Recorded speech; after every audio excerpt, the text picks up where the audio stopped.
Hi, my name is Avery Wilson, and this is my argument against current cap-and-trade programs and suggestions for future improvements of our environmental protection measures.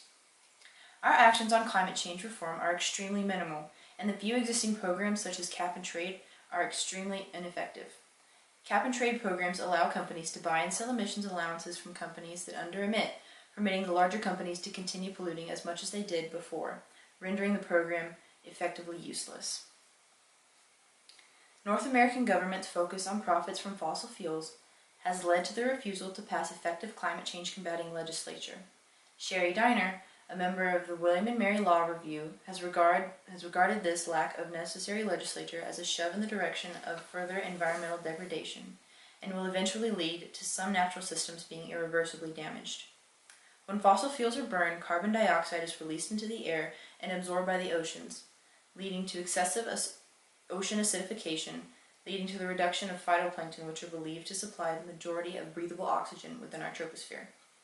Without stricter regulations of large fossil fuel energy companies' emissions, the degradation of our land, sky, and oceans will continue and cost more and more to remediate. Currently, some states and provinces have implemented their own emissions caps on local fossil fuel burning facilities.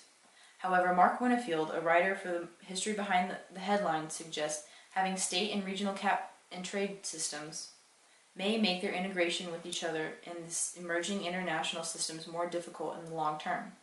Therefore, the international and federal governments need to implement cap programs that apply to entire countries in order to ensure that the same regulations are followed throughout.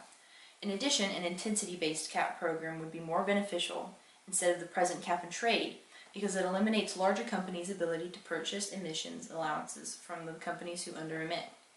Intensity-based caps will place specific caps on each company that they cannot exceed and force them to pay a tax for the amount that they over-emit. And the money collected from these taxes could go towards funding climate change research, environmental remediation, and renewable energy. Although it has been proven that naturally occurring emissions from plant respiration and decomposing organic material contain more than 10 times the carbon dioxide released from anthropogenic activities, natural emissions have historically struck a balance with absorption capabilities of terrestrial vegetation and the oceans. And additional carbon dioxide from fossil fuel burning has destroyed this extremely delicate balance. National governments around the globe need to place more taxes and regulations on greenhouse gas emissions from fossil fuel burning plants, because right now they pay nothing for treating our shared atmosphere as a free waste dump. We must continue to voice our concerns to our governments and place some trust in the common idea that they will can carry out their democratic duty of heeding the consent of the governed and pass laws that will protect the resources we depend on for survival.